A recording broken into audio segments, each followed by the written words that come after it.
What is the life like for somebody? We are both human, and then in certain moments you're something else also. The moment I felt I was all alone, smell of cigar started surrounding me. It was so strong that my discipline master came to check my pockets. So he thought I was smoking and he checked my pockets to see whether I was holding any cigarettes or anything, which I wasn't. So that experience was so strong that Devata was like, I'm here for you. This video is an excerpt of my show, The Forgotten Essence of Indian Culture and Temples, that airs live on iHeartRadio via Ruckus Avenue Radio. I grew up in the US, but my longing to know more about my roots took me back to India for over a decade, where I discovered there's much more than most people realize. In this episode, we have Acharya Shree Kumar Ji, founder of the Karuppan Initiative Foundation.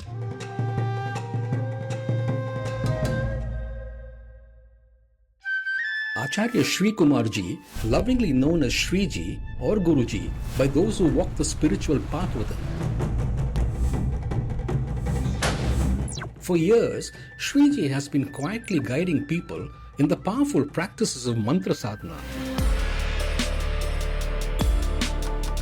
Rooted in the worship of Ganesha, Bhairava, and the Grama Devatas, the guardian deities of the land. Through the Ganesha initiative, he has introduced hundreds of seekers across the world to authentic Ganesha Puja, Chaturthi Vrata, and traditional mantra practices. These are not just rituals, but tools for clarity, strength, and inner transformation. Many who have practiced under his guidance speak of real change, a shift in their energy, confidence, or sense of purpose. This is what the Ganesha initiative is all about. Daily practice, clear guidance, and a return to simple, meaningful sadhana. But Shree Ji's work doesn't stop there. He is also the founder of the Karuppan initiative, an effort to revive the worship of Sangili Karuppuswamy, a fierce and protective form of Bhairava rooted in Tamil and Kerala folk traditions.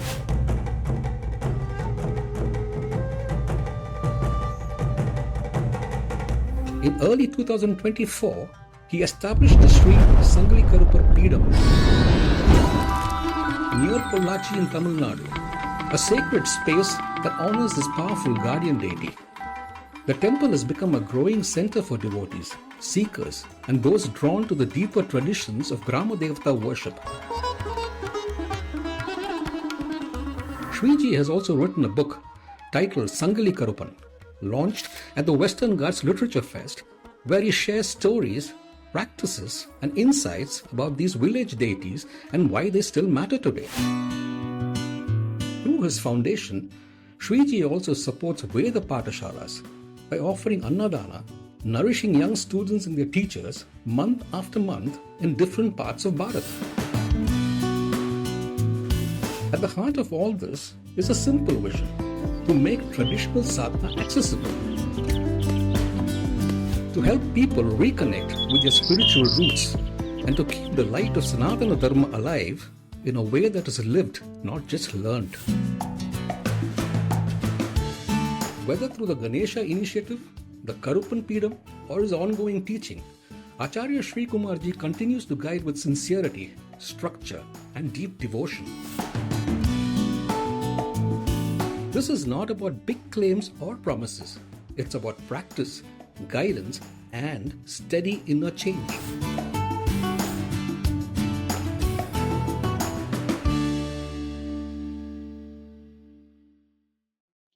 Namaskaram. Namaskaram.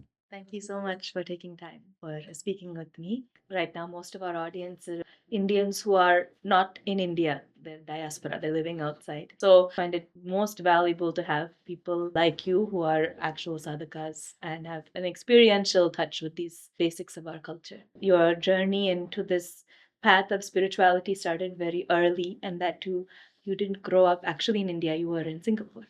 So can you tell us a little bit about your journey approaching the spiritual path from such a young age? I started my journey when I was 10, 11 years old. So, as most South Indians, Tamils, and all that, we have that habit of going to temples, doing pujas and things like that when we were young. And obviously, when you're young, first your parents will teach you, do this shloka for for Ganapati, to this shloka for Ma Saraswati and things like that. And later on, my mother sent me to these bhajan classes. So every Saturday, we would go to these bhajan classes and sing and learn different songs for the different devatas, be it Ram, Shiva, Devi. That's how the identity of being a Hindu was forged for me personally. And when we come to talk about that Hindu diaspora in Singapore, so the first people who came to Singapore were immigrants and coolies and things like that. They brought with them the worship of their Grama Devatas, their Kula Devatas. So they would often bring like a handful of sand from their Grama, and then they would bring it to this very simplistic establishments that they would stay, given to them by the British, quarters and things like that. And they would establish like a Trishul or Khatka, whichever represents their Kula Devata or their Devata from their Grama, and worship started from there very simply. So the diaspora in Singapore, they had a very strong connection to more than the Vedic forms of Devatas, more toward their Grama Devatas. So in subsequent batches, when people came over to Singapore, the priestly caste came and all that, and then they started building Agama temples for the bigger gods, Shiva and Durga and things like that, and they built it around these Grama Devatas only. So when today, if you go to Singapore, you'd see grand temples, Agama style temples, and the Grama Devatas will still be worshipped in a site and all that, and while they do the Agama worship for the main Devatas. You joined an oracle tradition there in Singapore itself at such a young age. So, how did you get into that? And your gurus have been wonderful for us to hear about the lineage from where you come. So we have this thing called Kartikoil in back in the day, not so much now. So when Hindus wanted to build temples, they would obviously build these temples where a specific worship of the Grama Devatas that was going on, where you have very unique practices, be it bali or offering of alcohol and things that are not done in the Agama traditions. So these temples will be established in a lot of the jungles, right? So we call them fondly as Kattakoil.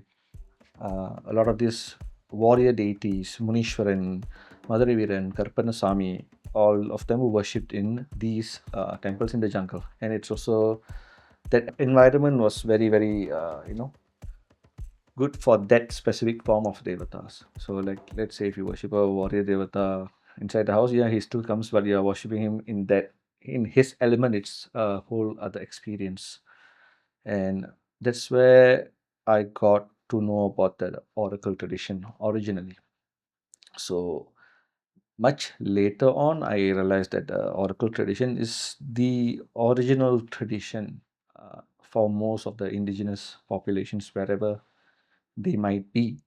And I've met oracles from the African traditions, voodoo, the Chinese traditions, and all of them more or less have said the same things. It's more or less the same devatas. The forms might differ, but the archetypes are still the same. So I got to know at that point of time a very popular devata called Munishwaran. So this form of devata is considered like a guru form of Shiva, who comes down and descends down into the oracle and advises the community.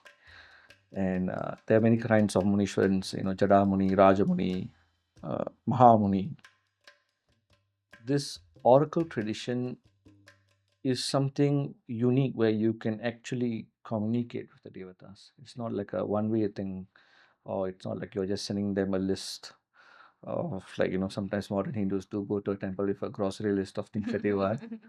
Uh, you get, if it's something stupid, the devata tells you it's stupid.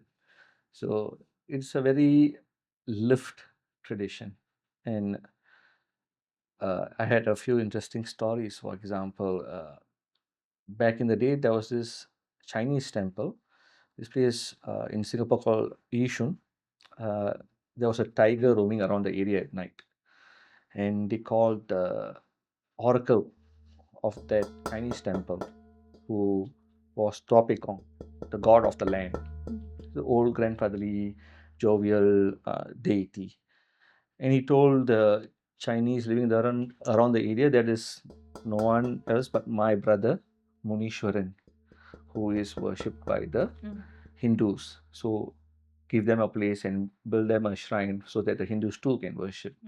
So it is very unique where different indigenous cultures, when they've moved away from their land and they come here, and the devatas are still connected to each other.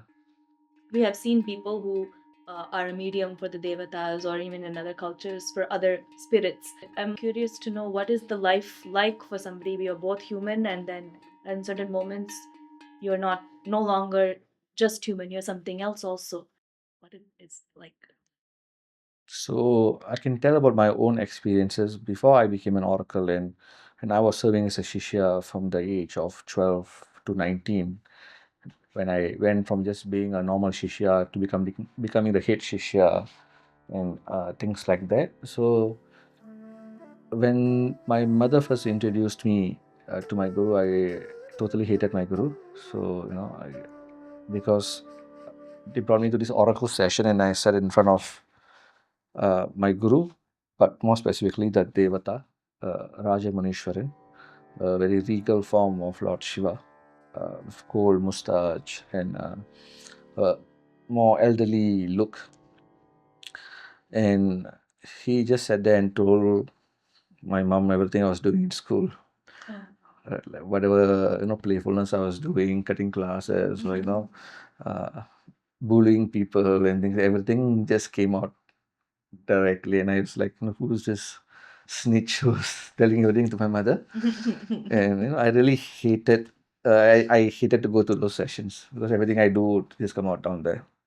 Then I was also going through some bad astrological timing, and along the way, certain things happened where the Devata showed his presence and saved me from a lot of dangers. We have street gang problems in school where the young and impressionable will join these things, and there were a lot of close calls that without the Devata, I wouldn't be here. And that affection for my guru and the Devata became stronger. And along the way, I became like, okay, he's here. And if my guru said something like, these people that you are hanging out with are not good for you, and you should just leave them, I would do it without questioning. And even if at that point of time I didn't know these things, later I would find out, yes, whatever he said is true. And I would be like, example, there's this incident where I left my entire group of friends, and I'm in a boys' school. We all need our cliques, and I was just alone. I was like, my guru said this, I'll just do this. And before you enter the exam hall, everybody's like discussing questions, exam questions, and then I felt like all alone. And the moment I felt I was all alone, that smell of cigar started surrounding me. Which is an offering that we offer to deities like Munishwaran and Karuppan. It was so strong that my discipline master came to check my pockets to see, because you're not supposed to, it'll be underage smoking. So he thought I was smoking, and he checked my pockets to see whether I was holding any cigarettes or anything, which I wasn't. So that experience was so strong that Devata was like, uh, I'm here for you. So nothing can beat such experiences. Now, when we are talking about the how does a person handle being an oracle? So it is tough. I've seen uh, my main guru and other people who have had guidance from uh, go through a lot of health issues. So in the tradition, what happens is the devata descends into the oracle, who is usually by a specific bloodline, or they have taken a certain siddhi to get the deity into them. people come and ask them for help in all sorts of problems. So what happens is, the rule is that Devata takes away half the karma. The other part of the karma is borne by the person who is the oracle. So when 100 people start coming to you, all that karma starts adding up. And I've seen a lot of oracles, not just my guru, face a lot of health issues. You know, early death, you know, strokes and things like that from just taking so much uh, karma from people. I decided then that I would not be so giving as my gurus, and you know, I would, when I become a guru one day, I would teach people to save themselves rather than bear all that karma on myself. It's also a thankless job in a way, because even if they do that and they are relieved of it, next day they move on, and not that you expect anything in return, but they just dump what the problem is, and then that's there, go happily, but you have to bear it for I don't know how long. Yeah, so this funny thing is, I've seen the different races and their systems and all that, and the Chinese treat the oracles very differently than the Hindus, basically. So Chinese in general have a lack of a scarcity mindset. So they would make sure the oracle is taken care of very well, temples are done up very well, and even they have this running joke when they wish a Chinese man wishes another Chinese person Happy New Year. It's basically, may you have more wealth. So their mindset is of one of wealth and, you know, abundance, right? So Hindus generally, I felt, uh, even we've seen these kind of comedies in TV movies and all that. You'll give $1 for a temple and ask 10,000 questions of how this $1 is being spent, and things like that. They have a limited mindset, and I've seen a lot of people who uh, have came to my guru and, like, you know, just this problem, you know, save me, and I'll forever be thankful. And very very quickly after their issue is solved, you know, show their true colors and things like that. But in all of that, I've also seen the magnanimity of the Devata themselves. I mean, they've seen us, especially deities like Munishwaran, uh, Madurai Veeran, and they are also Kula Devatas. They've seen us for generations. They've seen us ask the same questions generation after generation, and they are still not sick of us. So the magnanimity of the Devatas is one thing that you see and experience directly. Do they ever get angry?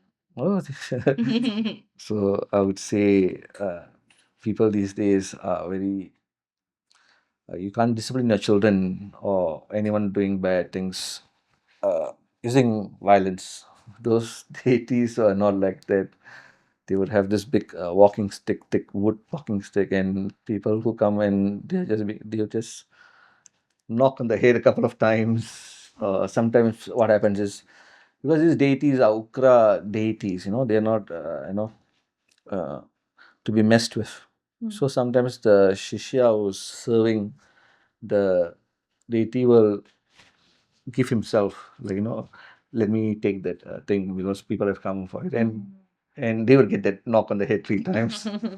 So I've seen these kind of experiences. I've also seen you know, people from, you know, certain death being brought back.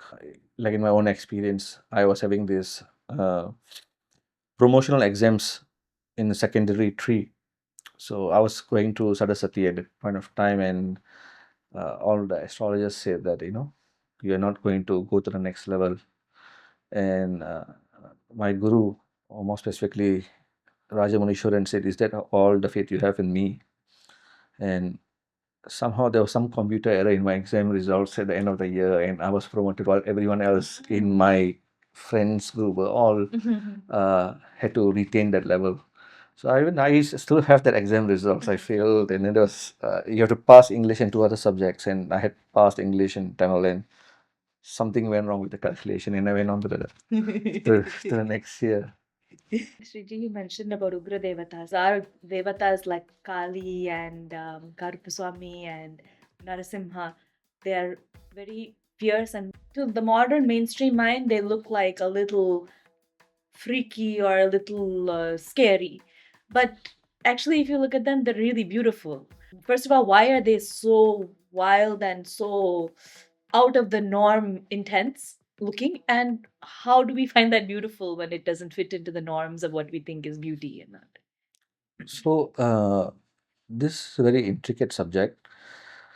I feel that everyone has a own conception of what is beautiful. So, sometimes it is by our upbringing, sometimes it's by our purva janma samskaras. That's how we choose our devatas even. Which devata do we get connected to? Even outside of devatas, someone might like Superman, someone might like, Thor or something. Why do they like them even before, knowing anything about these, superheroes, for example? There's certain intrinsic qualities that you like about them. And we might have certain things psychologically, mentally, and also from past lives that we align with better.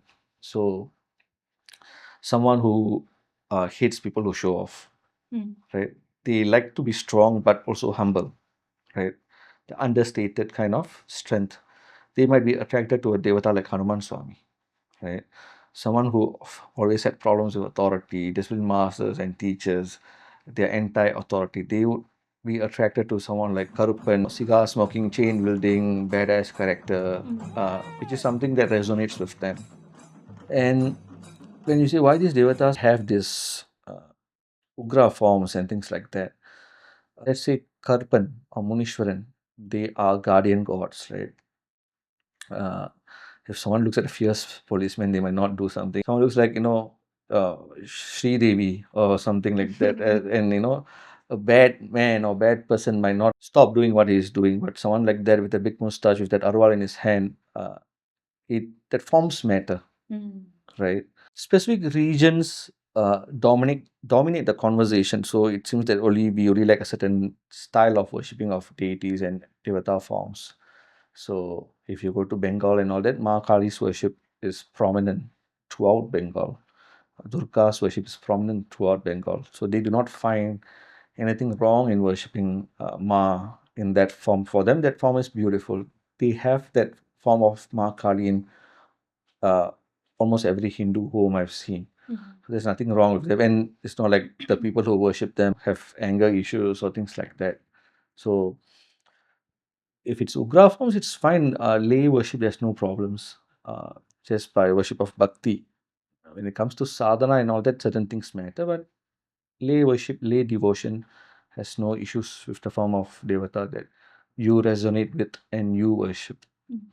For some other devatas like Karuppuswamy and Bhairav, we see offerings of alcohol. So I have seen this now living in the US, even with other indigenous forms of alcohol, different kinds of rituals where they are invoking the ancestors, invoking the spirits. They use alcohol and they offer it. What is the connection between the substance and invoking higher form? I used to jokingly tell my shishyas that Karuppan drinks alcohol because that's the only way he can handle you idiots. He has to be drunk. There is this very Puritan view of Hinduism because certain sects has dominated conversation about Hinduism. So, for example, now if you go to most of the temples of Skanda in South India, Tamil Nadu, it's very Satvika kind of worship, right? Because the temples are following the tradition of Saiva Siddhanta. They follow the Agama traditions and all that. But if you look at the history of the worship of Skanda or Murugan, for example, if you go back at Tirumurugatruppadi, one of the oldest texts that mention how he is worshipped, it mentions that 6 temples of Muruga. It is not like a trip that we all go to nowadays. You take a tour bus and you visit the 6 temples. They were for different groups of people. And it goes on to mention which groups of people worship which Murugan in which temple. So, one of the 6 Arubadai temples, it mentions rishis would go there and they were like bony and skinny and they had like deer skin on them and they had like matted logs and they worshipped Murugan in that space via internal worship. In another temple, the Andanars would go there. Basically, the Brahmin priests would go there and they would worship Murugan by way of the holy fire, the yajna. There's another temple where the hunters will go there. The people who could be in the forest and all that, they would offer, like, monitor lizard, they would offer alcohol, and Murugan himself descends into the oracle and is one of them. The fishermen would worship him offering fish, and there's a sort of alcohol that they bury in the soil and then they take it out. And Murugan accepted all forms of worship, right? So when there was this kind of reformation of Hinduism, I would say, one style of worship started to get into the public eye more, but it's not like that. That's why a lot of the Grama Devata worship still retains elements of the original style of worship, be it bali, be it offering alcohol and things like that. And people offered what they themselves consume, right? So they kept that Devata very close to them. They didn't keep it like this Devata is very pure, like he's so high and mighty and sitting in the sky somewhere. He's one of us. He eats what we eat, he drinks what we drink, and they offer whatever is offered. And now, alcohol specifically, uh, I've spoken to oracles from different traditions. Even they have deities like Papa Legba, who is the god of the crossroads. He controls the spirits. He controls the path between the living and the dead, right? So we have our own variations of the same Devata, Bhairava, Karuppar, and all that, where alcohol is offered, and they act very fast when these mediums are offered to them, be it ritualized alcohol, uh, ritualized bali, and things like that. So, example, nowadays we have Agama temples, a very scientific way of empowering the deity within this Agama ruled temples. You have to do consecration a certain way, a bhumi puja a certain way. You need to choose the land a certain way. Even after consecration, you need to do uh, daily pujas a certain way, utsava a certain way, to keep the Chaitanya of the Devata present in the temple. But these are all ancient traditions. The temples, we won't even call them temples in today's day, shrines, open space worship areas. And the only way or the only thing you need to do to keep that Shakti is to offer Bali once a year. And the Shakti stays there, that prana goes towards empowering the deity. And alcohol is a very interesting subject. Uh, they have things like cigar and alcohol that is offered to them. So when we talk about a devata being formless, they have no attributes and things like that. Once it comes to form, every form comes with its specific likes and dislikes.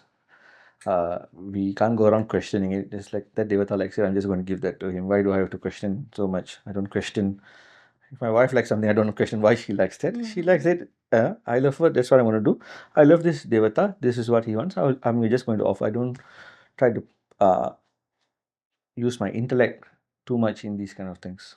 Now, this offering of bali animals to the devata, I'm sure that originally the way it is done also will be in a very sensitive way. So animal sacrifice is done regionally as per the regional norms.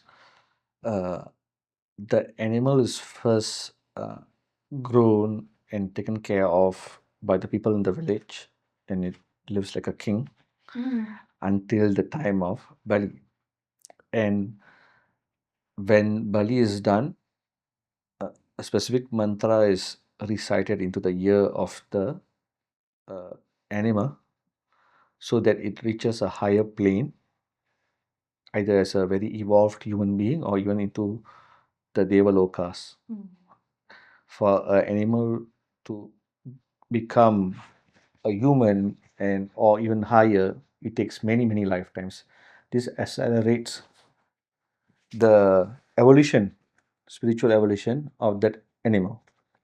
Secondly, everybody there are partakers of meat. They all consume the meat, but rather than just wanton consumption of meat, it is done in a spiritual setting. right? It's done in a very thoughtful manner, right? So the animal gets its benefit, the humans who are doing it get their benefit, and the prana is used by the devata to protect that village for the next 1 year. So everybody involved in the process gets benefit. The problem I see these days is, firstly, people still eat meat, but then they have a problem with Bali, right? Because everything they eat comes packaged to them, right? They have chicken nuggets in McDonald's, but they have a problem if someone offers a rooster to the devata and then consume it. So by right, if you look at the traditions, whatever food we consume without offering it to the devatas first is incurs sin. So people don't even realize that. I know you are sharing the Ganesha sadhanas with so many people, and you initiate in different kinds of sadhana paths. Practicing these, how can it help a person in their day-to-day life? Because I think right now, for many people, they think doing the sadhana makes you like this one world, and then you have the other world, which is more modern and all. But I want to know, what is the connection between this inner world of sadhana and how it changes the way you function in the world? So when we come into the realms of mantra sadhana, so just to make it clear, my Ishta Devata is different from my Upasana Devata. So people think that it has to be one and the same, which is not true. My Ishta Devata is uh, Karuppannaswamy, Sangili Karuppar. So I can think of him all day, every day, even when I'm not doing Upasana, he's on my mind. But when it comes to my sadhana that I do without fail every day, Nitya sadhana, it's on Mahaganapati. I know because I know what the benefits give for that uh, particular sadhana. So I do it without fail, and I know that sadhana also gets me closer to my Ishta Devata. Now, this problem with how does sadhana help your day-to-day lives comes from this problem where when Hinduism first spread to the West, the ones who spread it were all sannyasis, and they spread a particular version of Hinduism, direct moksha path, which is not applicable for 99% of the population, and it's even shastrically wrong. In every text, it is dharma, artha, kama, moksha. So that is the original Hinduism. So when sannyasis only spread Hinduism, and because Hindus always need to get validation from the West, and the Westerners started doing this sadhana, and it came back to us like, oh, so this is the only way, which isn't true. Now, it's not a sannyasi or asking for or looking for moksha is wrong. It has to develop naturally. Most of the time, people just want to run away from their issues and problems, and they say they're looking to become a sannyasi or they're looking for moksha when they aren't. We delve into the path of Tantra sadhana. So, I've mentioned this before where Shiva is said to have given the world the Vedas in the golden age, so that man may prosper through following the Vedic injunctions. Then the second age came about, and Shiva says men no longer had the tapobalam of doing what the Vedas wanted. So he gave the world the Dharma Sastras so that you can follow these strict injunctions, do this at this time, eat this at this time, and all these rules. By that, man may prosper or elevate himself. And then we came to the third age where he gave the world lakhs of Puranas. So every Purana would focus on a specific form of Devata. So whichever form of Devata that you like, you would follow that Puranic pujas, rituals, stories, and things like that. And through Sharanagati to that Devata form, that untainted bhakti, you reach your goal. And then Shiva finally says, now we are at the age of Kali. Man did not have the tapobalam of the first age, nor the discipline of the second age, nor the bhakti of the third age. So he gave the tantra sadhanas. In the age of Kali, Shiva gives the tantras to us because he realizes that if you only give spirituality, no one is going to follow the path. They also want to achieve things in their material lives. So through tantra, you can achieve both your material and spiritual goals. And Shiva gives the tantras and says that to look elsewhere, to look for other paths, is like trying to find water digging a well in the shores of Ganga, when Ganga is right in front of you. So that's how Tantra Sadhana came about. Also, Tantra came about as a counterculture to the very mainstream practices of Hinduism back in the day as well. I would say that it is Ma's gift to us. Everybody knows the story of the Daksha Yajna, and Daksha was known to be the most perfect ritualist and who followed that Vedic path. He had Ma as his child. So, what an elevated person he was. But the moment he got Ma as his child, he forgot that Ma is not just his child. Ma is the mother of the universe. He disrespects Shiva, he disrespects Ma, and Ma gives a body away. So I always found it fascinating that Ma immolates herself, and from her body parts fall on earth and they become Shakti Peeths. And these Shakti Peeths become the centers of Tantra Sadhana all over. So I always found that it was Ma's grace. She knows everything. It's not like she won't know these things, but she sacrificed herself in her own knowing so that from her a counterculture would develop where the divine feminine is not treated the way it was treated before. It was treated with respect, and the way to progress is through her. And these places was her own body parts that fell in. Your recent book about Sangili Karuppar, it is really beautifully presented in the form of a story. But one part that comes out very dominant is how fast he comes for people and how loyal he is for people. How is he different, and is it open to anybody to access him at any time? So, a few things about Karuppan. Firstly, he is a Grama Devata form. Secondly, he is an emanation of Bhairava. Both these aspects make him extremely quick. Firstly, Bhairava is also known to be very quick to respond. Grama Devatas are quick to respond because when we say Grama Devatas, they're not exactly small Devatas. There's a misconception. So back in the day when we used to live in villages, right? So if you are talking to a stranger outside your house, your next door neighbor sees that, he will just ask you, is everything okay? Because they have that kind of closeness and affinity between each other, right? So when we say Grama Devatas, we mean that kind of familial kind of relationship with the Devata. It's not the Devata that's up there or far off. He's like a family member, like a brother. So let's see, something is happening in your house, you call your elder brother, he's going to rush down to see, what's the problem. Rather than calling someone like a MLA or an MP and all that, it's going to take a long time. But your own brother is going to rush down, put everything away, right, and rush down to be there for his sister and things like that.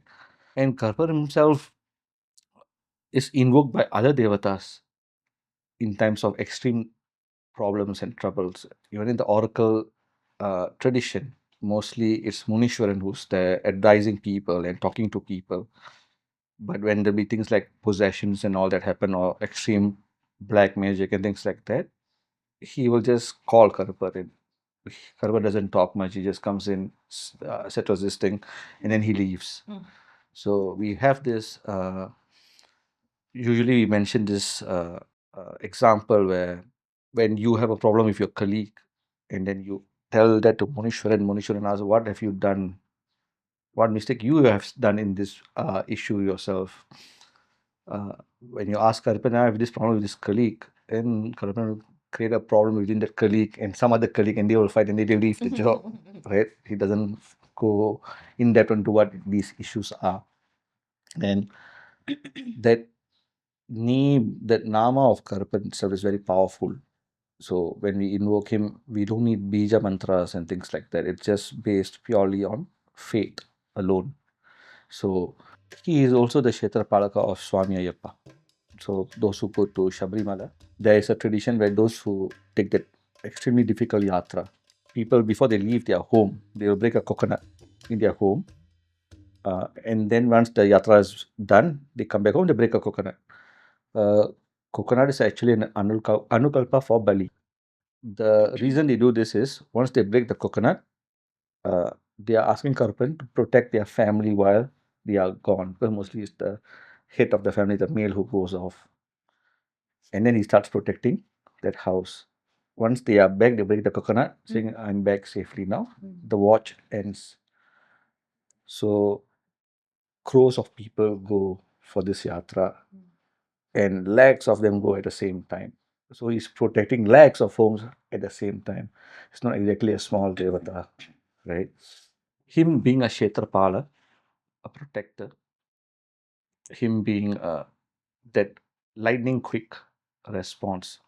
So we always say that when devatas have a vahana, the vahana reveals a lot about the devata, right? It's not just there without any purpose. Let's say when we have Bhairava, Bhairava has that dog. Dog represents loyalty, dog represents protection and things like that. And Ganesha has that rat. Rat represents finding a solution, getting out of any mess that you might have created for yourself or otherwise. Karban has a horse. How fast a horse goes is how fast he travels, how fast he responds to someone in danger. But in this particular aspect, let's say I said, is an aspect of Bhairava. But Bhairava as a deity is more all-encompassing. He doesn't only have the protective aspect. He has many other things, dharma, artha, kama, moksha, a lot of things. But Karpan is a very, very powerful but minute aspect, which is just the protection. So that is why he's so quick. His office is this one thing. So, in places like West Bengal and Kerala, where the practice of Tantra sadhana and Shakti worship and all has been for many centuries, it's been so pure, authentic, and so much fervor. But we see those places sometimes are being more vulnerable to so many other influences which are against positive growth of the society there. Sometimes I hear people ask, like, shouldn't the devatas protect these people? Why are they going through this kind of thing when they have done so much sadhana for these devatas? Is there anything you can talk about that? So one thing is people speak about personal karma, but karma is not just for an individual. There is also karma of a family, karma of a land, karma of a people. There are many layers of karma. It's not so simple to talk about karma. I mean, when about Sri Krishna himself say karma is complex, so he says that I'm not going to attempt to even explain that. Now, yes, Tantra sadhana is big in Bengal and Kerala, but the abuse of Tantra is also very, very big in both these lands, right? So everything one does has consequences. So one thing is we are supposed to actually learn what is right or wrong. The ethics comes before the fruits of Tantra sadhana. People jump directly into Tantra sadhana. They have not read the Ramayana. They have not read the Mahabharata and learned the nuances of what is right, what is wrong. So when people sometimes jump directly into Tantra sadhana and they realize they can get physical results and things like that, they might abuse it. Secondly, a lot of the tantrics in these places became nothing more than people for hire. You pay this much, I would do this to anyone, right? Even when you abuse what Devi has given us, that land is going to get poisoned, right? So that's why the land gets poisoned and things very well happen by the abuse of certain things. And you must have spent time exposed to the practices in these different parts of India, of Bharat. Can you talk about the distinctions between these different regions, how the Tantra sadhana or the worship has differed between different parts of India? So I can give a general explanation. It wouldn't be right for me to explain fully other people's traditions. So Tantra sadhana has always been an evolving concept. So if you see in Kerala, the current Tantra sadhana or tantric practices also involve a lot of local beings, local entities, both good and bad. This is the same that happens in Bengal as well. There are certain beings that they also invoke outside of the original practices. And also, as Tantra went to different places, they incorporated the beings of that specific land. Example, you have Ma Kurukula Devi, who is a very prominent tantric goddess in the Buddhist tantric schools. So she was originally a goddess of the tribes, right? She got incorporated into Tantra. And sometimes the Puritan versions of Tantra tried to mask what the original goddess was. So, for example, because me coming from Singapore, I've met a lot of these Rinpoches and Tibetan monks and all that. So, like example, they might give like an initiation on Ma Kurukula Devi and say, "Oh, this thing is only for clearing these things within yourself and all that." And then you refer to some tantric text. Then I'll go and read the tantric text. It's not what they're saying at all. So, example, let's say Ma Varahi Amman. A lot of Sri Vidya schools say that is to clear your internal enemies and all that. But you go read the text, all the prayogas is about for warfare and things like that. So sometimes they spread things which is not accurate. You can say that this practice was originally used for warfare, but we can also use it for our internal enemies. That is different. That is not being lying. But when you just discount the entire thing, this happens a lot in Tantra when people realize the power of Tantra and they wanted to incorporate that into their own schools. Right. Let's say we have Advaita, the school of Advaita. It's a very beautiful school. They have a beautiful philosophy. They have got nothing to do with Shakta Tantra Sadhana, but they've incorporated it. Sri Vidya Sadhana, all the schools have these things. They do Chandramaulishwara Puja and all that. But then they change certain aspects. Or they will say, example, Palit Priya means something else. It's not this, it's that. Right? They will say Madhu Priya means something else. It's not alcohol. Right? But then they have Varuni Priya. How are they going to, juggle these things? They can say openly, like, this aspect of Tantra is practiced this way in Shakta Sampradayas, things like that. We practice it in this way. Right? That's fine. But they incorporate it from someone else and then they say someone else is wrong. Right? No, that is just misleading and it misleads people. And then they think, oh, this is wrong, and these other things come into play and creates a lot of confusion on what Tantra Sadhana is.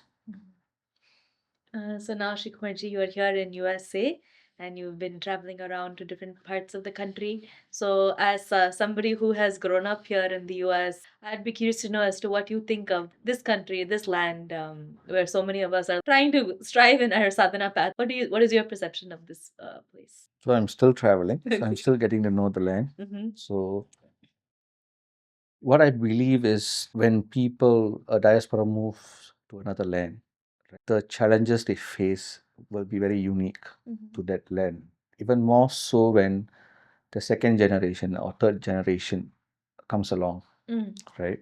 So when we try to imbue the qualities of spirituality, sadhana, Hinduism, Sanatana Dharma, yoga, Tantra, we have to cater to the differing needs of the people in this new land, rather than force feed something that is present in India, because the challenges faced by people in India is different from the challenges faced by Hindus here. So you need to bring, let's say, there are a lot of women who want to get into sadhana, a lot of people who start going to university and things like that, and they want to know about these things about our heritage, what they can imbue. You can't bring someone who's from a very traditional background. I mean, all respects to these paths. These paths should exist and they should retain these things. But let's say you bring a very old, very traditional man who follows a very strict Brahminical way of worship, which is nothing wrong for his path. It doesn't resonate with people down here. People are going to think this is, outdated beliefs, right? We need to have people who can understand the needs of the young generation. We need to have more teachers who are women who will understand the needs of another woman, right? So more of these people should come up and guide the generations in diaspora rather than sticking to that old ways. Does the place we live, does it make a difference whether we are living in Bharat or like you lived in Singapore, now we are here in US, or many of Vishishtas are in UK and so many places. Does the land or the place we are, does it make a difference in terms of how effective the sadhana is? So, the path of Tantra sadhana or mantra sadhana is to make yourself into the kshetra. So when you first start sadhana, obviously if you are from America or the UK and all that, it's advisable to visit the kshetras in India because they are very powerful spaces. But that is not ultimately the goal. So let's say you have Murugan as your Ishta Devata. Everybody might worship Murugan, but they might like Murugan from this specific temple, right? Parali Murugan is my favorite. Everybody, I like other Murugan from other temples. Parali Murugan is my Ishta, right? So the goal of sadhana is to have that Parani Murugan reside within me, right? He resides in the Kshetra of Parani. So how do I get him to reside within me? I have to turn this into Parani for him to reside in me. If Madurai Meenakshi Amman is my Ishta, I need to turn this space into Madurai, right? So that is a very deep topic. So the land doesn't matter, but how do you turn yourself into that kshetra in a smaller scale? There will be certain rituals, occasions in that kshetra that is important to the devata. Let's say Meenachi Thirukalyanam that they do once a year and things like that. That must be the most important event of the year for you, right? Even if you're not living there, it must be very important for you. You must be replicating the Meenachi Thirukalyanam in your own puja space, right? If Ma Kamakya is your Ishta Devata and you have Ambubachi, that must be very important to you personally, right? And then the kind of worship that is done there, let's say Murugan is offered Panchamritam, right? You must be able to do that in your own space, right? If there are specific devatas surrounding that kshetra, they are not there by chance. Rishis didn't build this space with these devatas by chance. For example, in Madurai Meenakshi temple, if you go behind her, there's Bhikshatana Murti or Shiva as Bhikshatana, who has the looks of a Koti Manvata. Why is he down there? He is fully unclad and all that. While Meenakshi Ma is a queen. What does that mean? You need to figure that out. You need to do sadhana of all these devatas. If there's a specific form of Ganapati, a specific form of Bhairava, you need to touch all of them. You need to let all of them guide you, right? When you do all these sadhanas of them, you get closer and closer to that Ishta that you want to reside in your Hridaya Chakra. So the entire point is turning yourself into a Kshetra for your Ishta to reside in. And there's also that aspect, and if that becomes the kshetra, you also need a kshetra palaka like Karuppan to protect its space, which is your physical body. So Indic revival. You see people like with a lot of fervor talking about topics around that area, temples, architecture, all that. But this Indic revival, how does that translate to reigniting the spiritual fire for the people? So there's no single answer. I think everything plays a part. So we have people in India that are political Hindus, right? So they have their entire Jai Shri Ram, Jai Shri Ram. They might not be sadhakas, they might not be temple worshippers or things like that, but that political strength, that street strength, also important for us. And yeah, probably over the last 10 years, Hindus have slowly started to not be ashamed of themselves because of the change of the political situation over in India, which is a very, very good thing. But I think it's more important to have a spiritual revival, because if it's just politics, if it's just cultural based, it will cater to a specific community, a specific mindset of, let's face it, we are all very limited. people and we would try to push certain agendas. But if we are pushing for sadhana, that everyone does sadhana, whichever way that resonates with you, the devata takes control of you and the devata knows what you should do, not just for this lifetime, but for multiple lifetimes.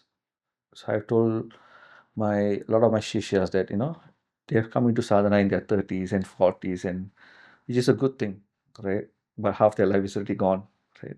It's their duty that their children start sadhana at a much more younger age, let's say before teenage age, where all the problems of teenage comes about. If someone has done 3, 4 Purasharanas of, let's say, Ganapati or whoever, you leave that child in a much better position for the rest of their life, right? Rather than doing it late in life, which was that old advice, leave spirituality Yes. for old age, and where you can't even sit and do sadhana. So, yes, spirituality is much more important, and this has to be imbued by the current generation of sadhakas. You can't just expect the gurus to do everything, right? They have to bring their children into sadhana. They can't let their teenagers just go crazy and then just lock themselves in the room and do their own sadhana. They have to bring them into the fold. And they say that, children do not listen to what we say, they see what we do, right? So if you are doing sadhana and being a total jackass, then they will question why the need for sadhana. So if you are following a certain tradition, you are following a certain guru and all that, then make sure you're not bringing bad name to your guru by how you are behaving in your personal life, because that reflects on your tradition, your lineage, your practice, and your guru ultimately. Even though that should not be the case, but it is human nature. This day and age, I understand that many things have changed culturally from the gurus of the past. How I would imagine the people will be much more ripe to receive if a guru comes. There will be a different receptivity at that time. Now we are in a different time altogether. Is there anything you can say as to what it's like to be a guru in this day and age? And what are the limitations and the possibilities that you see? So I would say when I was in Dallas, so one of my shishya had brought me to Dallas, and his fiancée wanted to meet me. He wanted her to meet me, right?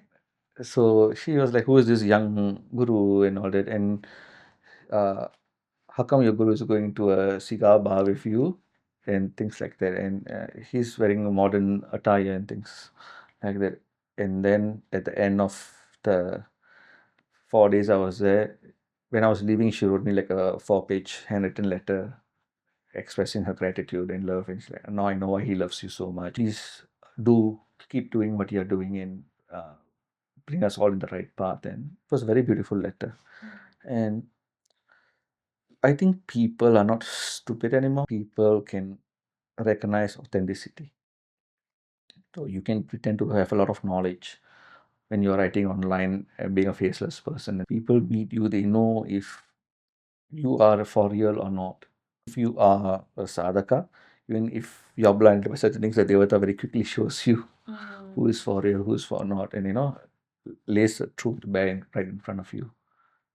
So this has been my experience. So a lot of love and affection from a lot of shishyas, but that comes from a place that they know that I care, and I care at an extreme way in all their individual lives. So I know most of them. I know most of their personal challenges, hurdles. I'm part of their life through thick and thin, through their good days and bad days. So it is like a family.